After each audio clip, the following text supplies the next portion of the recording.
Nu ką, sveiki gyvi, kurjerys nutraukė mano filmavimą su savo skambučiu. 6 minutės į šikną pašnekėjau. Tingiu sujunginėti, tai filmuosiu per naują. Soriukas, kad apsimiegojęs po naktiniais. Tai ką, šiandien bus video, teorinis video, tik papliurpsiu. Važiuoju namo, tai gera proga įfilmuoti po naktiniais. Bus apie keltuvo statybą, pirmasis video. Planuoju pasistatyti keltuvą. Keltuvą rinkausi iš koloninio ir žirklinio ir visus pliusus pasvėręs labiausiai palinkau į koloninį. Nors žirklinis irgi turi tam tikrų pliusų, tačiau koloninis, tas žirklinis kaip ir taisyklė yra brangesnis. Tai visgi pasiryžau statytis koloninį. Kuo video ciklas gal turėtų būti įdomus, nes aš nusprendžiau keltuvą statytis lauke. Tuo gal ir bus įdomesnis ir atsiras čia tokių žmonių, kur sakys, negalima statytis keltuvo lauke, bla bla bla ir panašiai, prarasi garantiją. Taip, žinau, kad aš prarasiu garantiją, statausi ant savo atsakomybės. Bet įdomus pastebėjimas. Keltuvas pastatytas lauke, kuris matys lietaus ir kažko, yra jau blogai ir nėra garantinis, bet keltuvas, kuris stovi plovykloje, gauna rūgštinių šarminių ploviklių, čia jau yra viskas gerai. Tai va, dabar tęsiant video, tai ką, lietuviškai šitos informacijos yra labai mažai, išskyrus ką galima rasti apie betoninio pagrindo reikalavimus. Tai apie šitam video gal tai ir nesiplėtosiu, kas liečia betoninį pagrindą, tačiau esminius svarbiausius dalykus ir rekomenduojamus dalykus statantis lauke. Paskui tas keltuvas, kai aš jį įsigysiu ir pasistatysiu, jis gal po kažkiek laiko, kad laisvės vienas ūkinis pastatas, jis bus perkeltas į kitą pastatą. Ir išties tie dabar keltuvai ne karvėje kainuoja, mažumis ir liks visam laikui lauke ir bus nupirktas kitas keltuvas. Tai va, dabar grįžtant prie to dalyko lauke statymuose. Tai esminis dalykas, labai Amerikoje daug šitos informacijos ir firmos Mohawk atstovą susiradau ir jis labai daug papasako šitų dalykų apie statymus keltuvų lauke. Ir kodėl jis ten neslėpė, nes jis atstovaujama firma pagrinde Kanada, Amerika ir Pietų Amerika, tai jis matė tikriausiai, kad nebus galimybių jokio kaip iškišti savo produkcijos, tai tiesiog atvirom kortom žaidė ir papasakojo daugiau mažiau kas iš savo patirties, ką gali pašnekėti. Ir tas dalykas, Amerikoje statistiškai kas 10 keltuvas yra pastatomas lauke, tai reiškiasi iš 100 keltuvų 10 jų atsistos lauke. Nu tai čia turbūt su žirkliniais, aš šito nepaklausiau.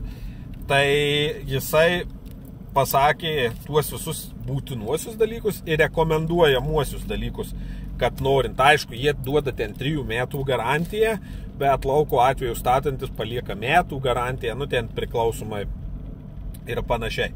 Tai svarbiausias, iš karto pradėsiu nuo reikalavimo, kuris yra būtinasis, o paskui tik rekomenduojamieji.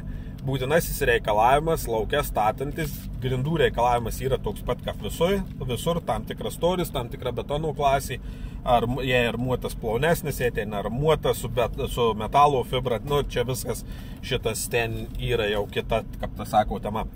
Būtina naudoti cheminius ankerius, ne mechaninius, o cheminius ankerius, nes cheminis ankeris, paskui, kai pagalvojau, labai logiška, jis užpildo visiškai pilnai išgręžtą skylę ir suteikia vadinamą vientisumą. Mechaninis ankeris kaip veikia? Žinom, kad yra judanti kapsulė, kuri plečia šarvą ir jis įsiplečia. Ir realiai suspaudžiamoji sutvirtinimo jėga gaunasi tik tai apie maksimum iki 50% ankerių. Viršutinė, kaip taisyklė dažniausiai dalis, jinai jėgos nesudaro ir dar kaip taisyklė ten lieka minimalūs plyšiai. drėgmė, šaltis, kas, plėtimais, įtraukimais, ankeris gali atsipalaiduoti, gali nuo tos vietos trūkimas gauti ir panašiai. Ir kai jis tai paaiškino, pagalvojau, tai yra tikrai logiška. Visa kita yra rekomenduojamieji šitą reikalavimai.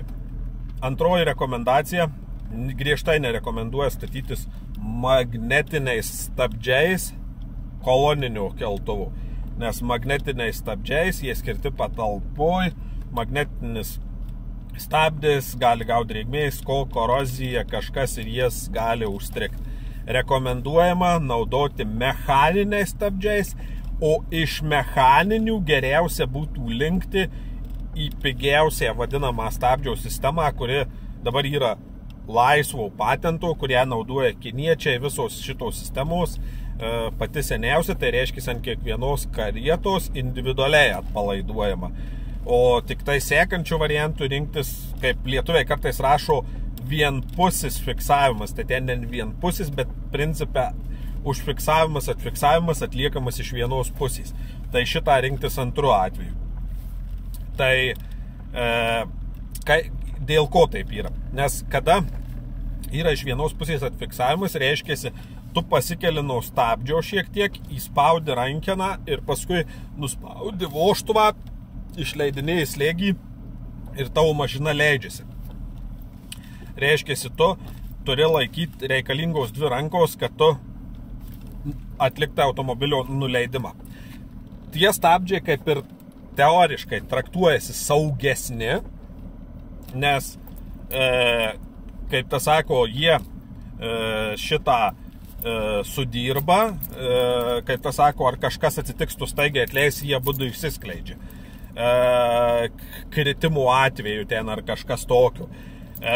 Šitą mechaninis jis skaitosi kiekvienos karietos atfiksavime, jis skaitosi kaip mažiau saugus, bet statantis lauko atveju jis yra palankesnis vien tik dėl to, nes yra didelė rekomendacija, kad hidraulinė kolonėlė netvirtinti ant kolonus. Jeigu yra galimybė šalia stovint kažkokio pastato, kaip ir mano atveju stovė šalia pastato ir yra ganėtinai dideliai stoginiai, tai statyti kolonėlė ant sienos ir automatiškai tada kolonėlė negauna drėgmės ir panašiai ir ji tarnaus ilgiau. Ir tu atpalaiduoji vieną kitą stabdį, pagal idėjas yra inercinis, jeigu būtų netolygus ar tie kažkoks kritimas, jie turėtų užsifiksuoti, bet ten tikimybė mažesnė, nes jos dažniausiai veikia tokiu principu, kad tu jį vieną kitą atitrauki pakėlės nuo fiksavimo stabdžio ir tu leidi. Tik tai pakėlus viršun inercinis stabdis persiverčia ir šitą kablys kabinasi į dantinę juostą, nes toks skirtumas, kad ant šitos kada eina iš vienos pusės, tai dantys fiksavimo kablys yra vienas ant vienos kolonos, kitas ant kitos kolonos ir yra didelė šitą dantinė juosta, į kurią kabinasi ir jinai yra ant karietos, reiškia fiksuota dalis yra ant karietos. Kada eina individualaus atfiksavimo, tai ant karietos yra judantys kabliai su ten inerciniu šituo verstuvu, o juosta kablinė eina ant kolonos, tai konstrukcija gaunasi savotiškai paprastesnė. Čia yra seniausias fiksavimo tipas, dabar yra laisvo patento, tai kas nori daryti ir, kaip tas sako, už tą stabdį jokių patentų nesimokėtai naudoja šitą fiksavimo sistemą. Bet jinai turi tam tikrų nedidelių minusų. Bet atsiranda pliusas, kad tau nereikia 2 rankas naudoti operaciją. Reiškiasi, tu pasikėlei nuo stabdžio, atėjai, atitraukiai vieną karietą, antrą karietą užfiksavai ir paskui tu ateini po tą stoginę ir nuleidi.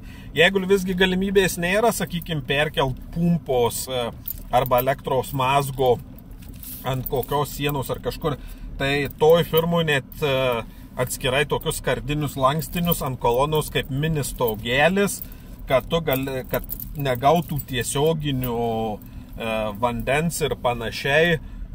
Ir šitą galėtai operacijas vykdyti ant kolonus.